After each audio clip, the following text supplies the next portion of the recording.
To start with, what is a learning space? Does everybody know what a learning space is? 5 years ago, if I asked that question, most people are like, what? A what? It's more commonplace now. It's pretty much a widely accepted term, what a learning space is. My definition of it, and I try not to sound silly when I say it, but a learning space is anywhere that somebody can learn. Here at OU, and in the Information Technologies Learning Spaces team, we try to break that down into two different realms. Physical learning spaces, which is a place that you can sit, a place that you can write on, something that you can touch like this, and then virtual learning spaces, something that's in an online environment. And so the way that we break out the work that our team does is kind of along those lines. So I'm just going to talk a little bit about the Learning Spaces team. We've all existed in OU Information Technology for a number of years, but the Learning Spaces team itself didn't come to exist until, I want to say, 5 or 6 years ago. And since then, we've been focused on 3 key areas: classrooms and audio-video systems. We have 150 centrally scheduled classrooms on campus that the Learning Spaces team supports the technology in. This is an example of one. All the other rooms in this building that the sessions are being held in are other rooms. If you've seen one of these fancy touch panels at the tables, that's what the Learning Spaces team does. And we've been doing that for some time. We're starting to get good at it. I don't want to toot my horn, but we pride ourselves in having reliable, scalable solutions that we can support quite quickly. And in fact, you'll see, if you're ever in a room that has one of these phones on the wall, if you pick that up and you press 1, number 1 is 911, number 2 is us. And we can usually have somebody here in a matter of minutes to help you if you have trouble with any of the technology. We do a lot of other stuff besides centrally scheduled classrooms. We do a lot of departmental projects. We do some fancy whiz-bang stuff. If you go to the 1U reception this afternoon, you'll see kind of the pinnacle example of what you can do when you throw resources at some cool whiz-bang technology. We average about $2-3 million a year in projects. That includes classroom projects, but it's not limited to classroom projects. We also do computer labs on campus. We have 40 computer labs on campus, and we have about 1,000 machines in those 40 labs. We're in the middle of some trying times with our computer labs, but really, it's kind of sad to us because the number one usage that we get out of them is printing. Printing, which is such an antiquated technology and a resource-intensive technology, not just from paper and machines, but even financially. It costs us so much to provide printing on campus. We print, on average, about 6 million pages a year of paper that comes out of printers in those 40 labs. And in fact, when we look at the data, a good chunk of that printing happens in just a few places. If you walk into the library, you'll notice all the machines on the first floor of the library. 30% of those 6 million pages come out of that space. That's a lot of paper. And so one thing that I'm hoping with working with you educators in the future and the team in the future is to try to find ways that we can reduce that number. What can we do with printing alternatives? How can we make everything digital? Why do we have to have stacks and stacks and stacks of trees spit out every year for something that we did 30 years ago? And then we get into the virtual realm of our learning spaces, and I usually call them digital spaces. We don't really have a formalized nomenclature, but the digital spaces, the virtual spaces that we support are things like the campus LMS. If you've taught here, you're familiar with D2L. Everybody uses D2L, every class. We support D2L. We're the technical owners of it. We just recently acquired a product called Kaltura, and many of you have heard of it, many of you probably have not. I'll talk a little bit about it, but we're offering a service called My Media. It's a really cool video delivery, video hosting solution. The cool thing about our virtual side is that pretty much everybody on campus is our customer. And so in some way or another, we touch every student through the virtual side of our Learning Spaces team. So I'm going to talk a little bit about some of our physical spaces. Physical Sciences 201, where we had the opening remarks this morning, it looked a lot like this a couple years ago. And you see how it looks now. So a big difference. It's time for a change. It's time for a change not only in the way that we build learning spaces, but in the way that people teach in them. And so this is now. This room is kind of a pinnacle example of where we see learning spaces of the future going. This is the first centrally scheduled, technology-enabled active learning classroom on the Norman campus. How many of you have heard of the core? Erin Wolf, she is the director of the University Research Cabinet, and they own the core. The core was, okay, if you had to build the coolest classroom, the most valuable classroom in the world, what would it look like? We built the core, and we've had amazing success in the core. So much so that we're like, how do we find a way to translate that to main campus? How can we get the technology that we did down there into a feasible, economical space on campus? Through work with the Provost Advisory Council on classrooms. They're responsible for doing the renovation in pretty much all of the centrally scheduled classrooms on campus. We found a way to fund this space, and the space next door is a scaled down version of this. But this was modeled 100% after the core. We took out some connections, we took out some TVs, we didn't put leather chairs in here. We tried to cut costs where it made sense, but we didn't cut cost where it didn't make sense. And so far we've had really good success. It's a lot more than just the technology though. It's a lot of pedagogy. It's a lot about how do the instructors that get in this classroom use it. And so that's not necessarily my area of expertise, but we like to help, and we like to try to give technology in those spaces that can easily be used. So that if you do want to experiment with your teaching, if you do want to try some active learning, you have a cool space to do it in. I'm going to show you a video real quick. We just finished it. It was unlike any classroom I'd ever been in at OU before.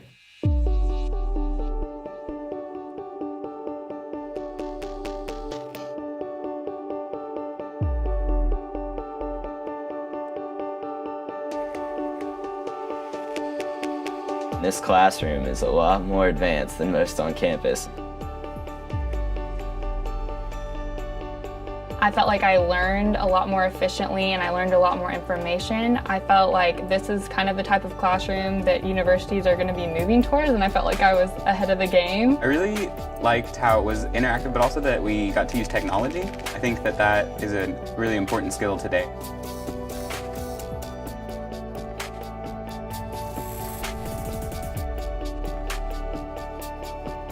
This class was an active learning class, which I really prefer to any other type of classroom. We would learn the material on our own before we came to class. And then when I came to class, I felt like I was prepared. I felt like I knew what we were in for, and we actually get to apply what we were learning. I would take another class in a classroom like this just because it's so stimulating, I think, to when you're hands-on, you're learning things quick, fast, you know your mistakes. Whereas in a big lecture hall, you can go 2 weeks without really knowing exactly what you're doing wrong.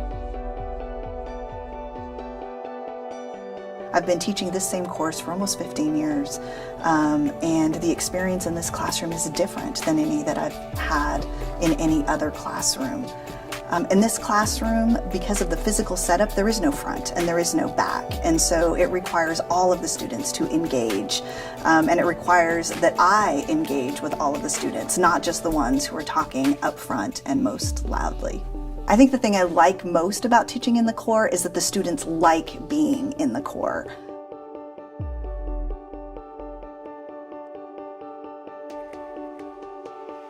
When we're in the core, we have all of the tools that we need to do the job. So in a traditional classroom, some students have laptops, some students don't have laptops. And in here, sometimes we need to use the iPads, sometimes we don't. Sometimes we just sit and talk and engage and discuss different topics and ideas. But the technology makes it possible for us to do things that we couldn't do in a traditional classroom. I would take another class in a classroom like this because it was fun and I learned a lot. I can honestly say this is the class at OU that I have actually learned the most in, because I've actually had hands-on experience at everything, and the professor was really good about engaging everyone. It was just really easy to learn, and I would definitely recommend it to any student. You have to change the way that you think about what it is that you do, and you have to change the way that you engage with students.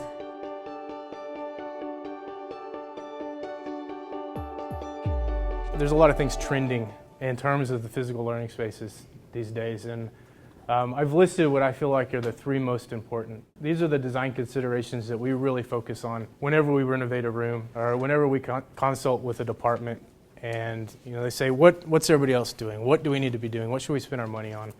And these are the things that I always harp on. The first one's collaboration. It's a buzzword.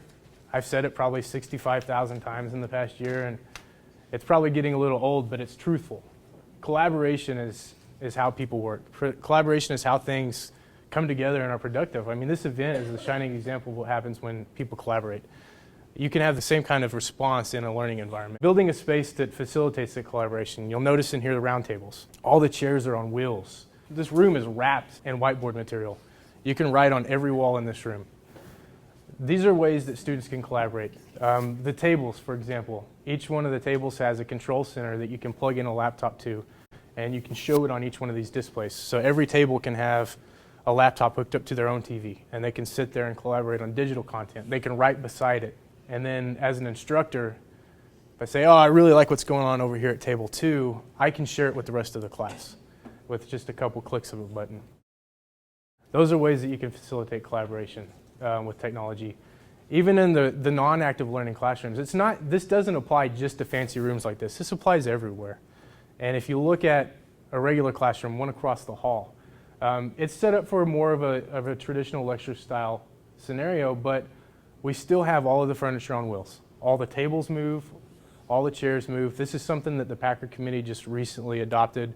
It's been about 2 years, but no matter what type of classroom, we want whiteboards and we want furniture that can be moved into, if you want to make a group with some square tables, you can do it. If you want to get everybody around in a circle, you can do it.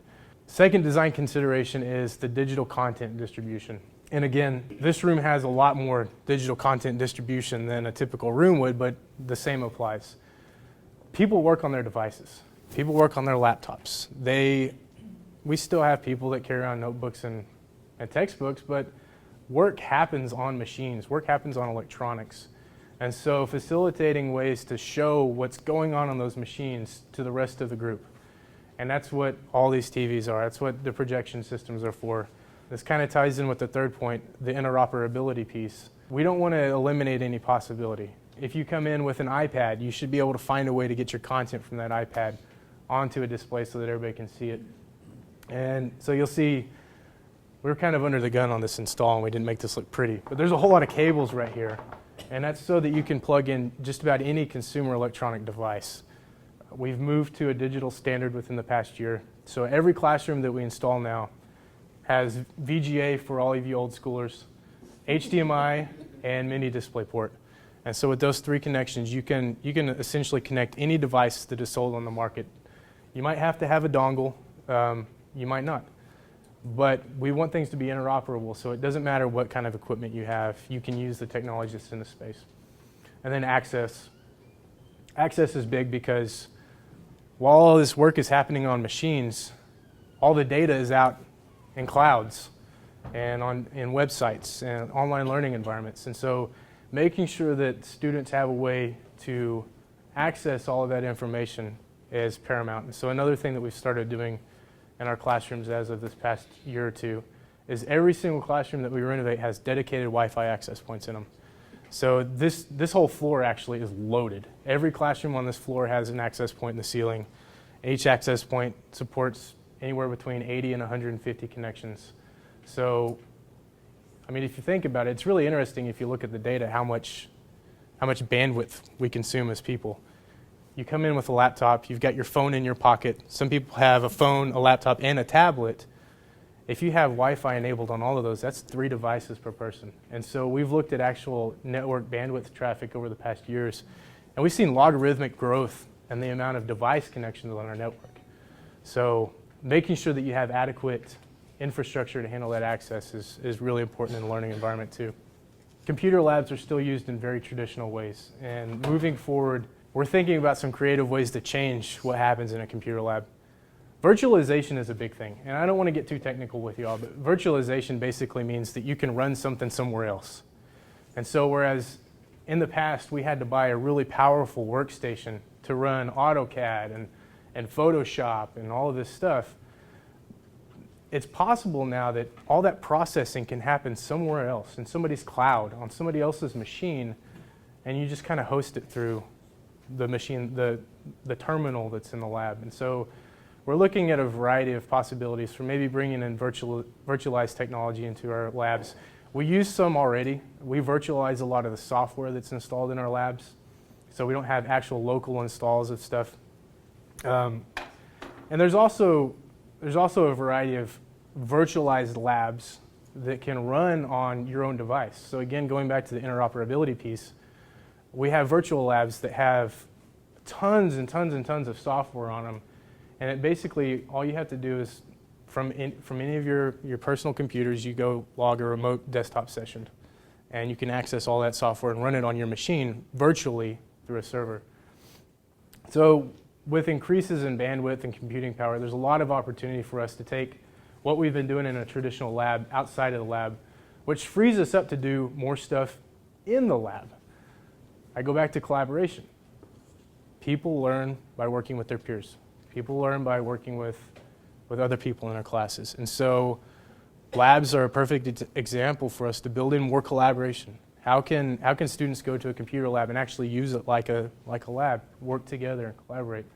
We've been working with a concept. Some people call them make spaces. Some people call them creation centers. It's basically a small production studio that has recording equipment and production equipment in it, where you go in, you close the door, and if you're a student and you want to do a presentation, you can use the make space to make a digital recording of your presentation. If you're an instructor and you want to build some 15-minute lectures for your students, you can use one of these spaces to do that. One of the challenges with getting instructors to flip their classroom is that they don't have all the tools necessary to do it at a good level. And so this is kind of our take of a possible solution at how we might give the everyday instructor production quality videos to use in our classroom. We haven't done one yet. We have a pretty solid design for one, and you heard Dean Luce this morning. We're hopeful that maybe we can do one or two in the new library renovation. So we're really optimistic about getting a couple of them out there. We've got to find ways to stop printing so much. It's killing us financially. I don't know that the university needs to print out 6 million pages, and that's just in our labs. There's other printers on campus. That's a lot of paper. And so our commitment to the university in the coming years is to find ways of making it where a printed out piece of paper is not necessary.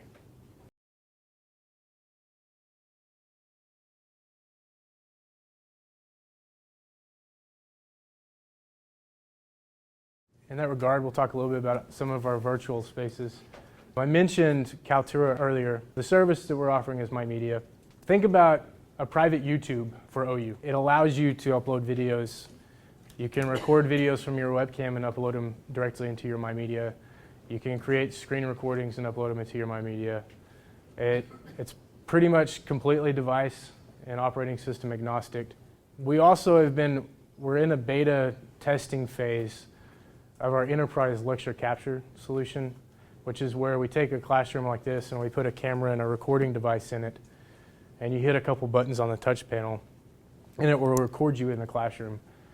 That can upload directly into your MyMedia channel.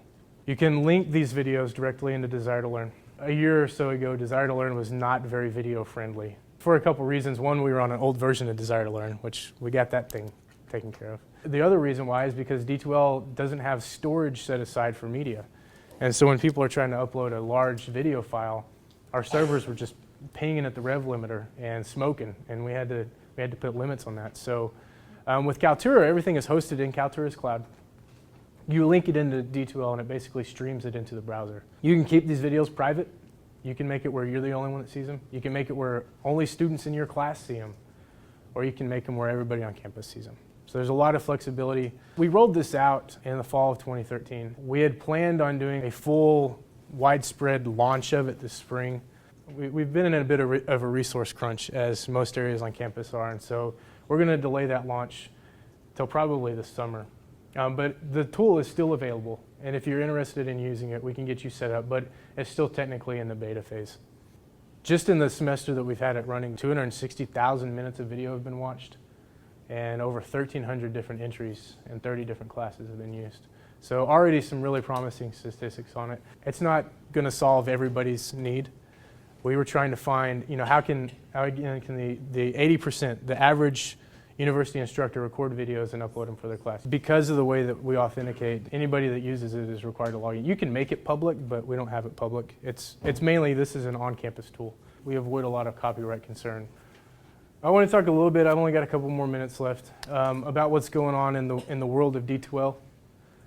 Many of you have maybe seen the data that came out of the survey we did in the spring of 2013. But we surveyed all students on campus and asked them what they thought about technology. And 97% of them said that D2L was important to their academic success. That was second only to email, which was 98%.